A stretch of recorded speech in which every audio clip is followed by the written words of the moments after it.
Hi guys, and welcome back to the channel. Thank you for joining me. It's just a short video this week and I want to give you the details of how to enter my 5k giveaway competition. So as promised, I'm going to be giving away it's a £25 Amazon voucher, just as a token gesture to say thank you to everybody that supports my channel. When I first started my YouTube journey, I didn't think I'd reach 100 subscribers, let alone 5,000. So thank you so much to everybody that has subscribed and shared my videos and left me lovely comments. I really appreciate it. But first of all, let me talk about the van and give you a little bit of an update. So recently she's been struggling to start, and I traced the issue to some faulty leak-off pipes. They've perished already. So if you're having trouble at the moment with your van struggling to start and it's taken ages to fire, it might be worth looking at your leak-off pipes. So I've upgraded them to some heavy-duty fuel hose, and hopefully that will last a lot longer than the cheap leak-off pipe that I used before. All them miles later, the inlet manifold is still spotless since blanking the EGR valve off and installing an oil catch can. Look at that, that's what you want. Aha! Lovely job. Yes, they do work. If you've got an older van and it's struggling to start, there's usually three things that you need to look at. First of all, it's the fueling side of things. So, are you getting fuel to the cylinders? So it could be a blockage in your injectors, it could be a blockage in your fuel filter, or potentially you're getting air in the system, so the diesel's draining back to the tank. And that's what was happening in my case.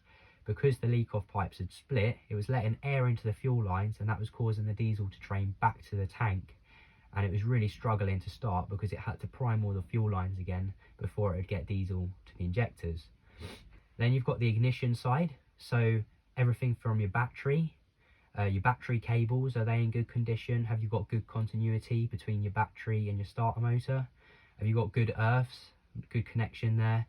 Or it could be a lazy starter, that's another issue.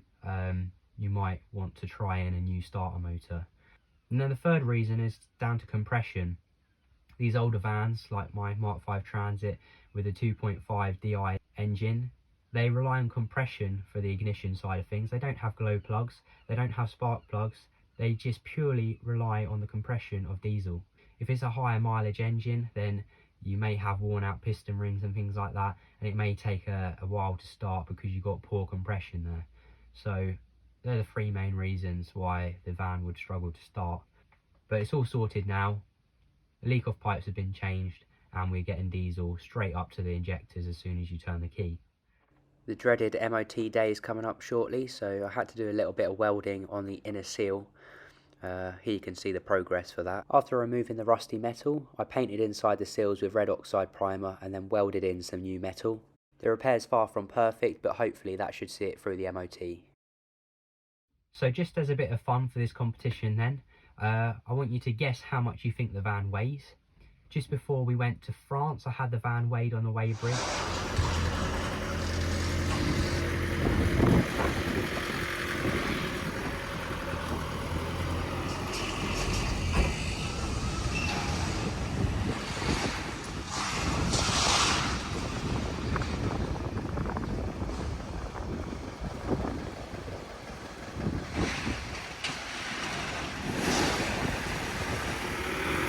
We had a full tank of diesel, a full water tank, ready for 3 weeks in France, a couple of paddle boards in the back. If you want to have a look around the van, you can check out my van tour video and it give you a better idea of the materials we've used in here. We've got solid oak worktops, a baby Belfast sink, double bed in the back, and lots of wood. All the cupboards and doors and drawers are made out of wood. So place your bets below of how much you think the van weighs fully loaded. Bearing in mind the water heating system hadn't been made at the time, so it might be a little bit more now, and it was only me in the driver's chair, my passenger wasn't in the van at the time. So legally, for me to drive this van on the road, it has to be under 3.5 tons. So to enter the competition, first of all, you need to make sure you're subscribed to the channel, and if you're not subscribed, subscribe. If you click the alarm bell, you'll get notifications when I post new videos. Give this video a thumbs up and leave your comment below of how much you think the van weighs now the conversion's complete. And also in the comments, if you leave your Instagram tag, so it gives me a way to contact you if you've won a prize. If you haven't got Instagram, that's fine, but your Instagram tag, so @ and your Instagram name. Mine's @Turner's Workshop because that's my Instagram account. Feel free to check it out. If you give us a follow on there as well, that would be very handy. And then if you like and share this video, you will be entered into the competition. It doesn't have to be exactly the right weight. You don't have to guess it exactly. As long as you put your comment below, you'll be entered into the competition.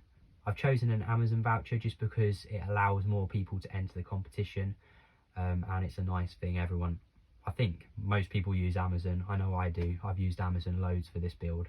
And then I'll pick a winner at random in a few weeks' time when I get back from my trip. And good luck. Hopefully I'll see you then. Cheers guys. Take care.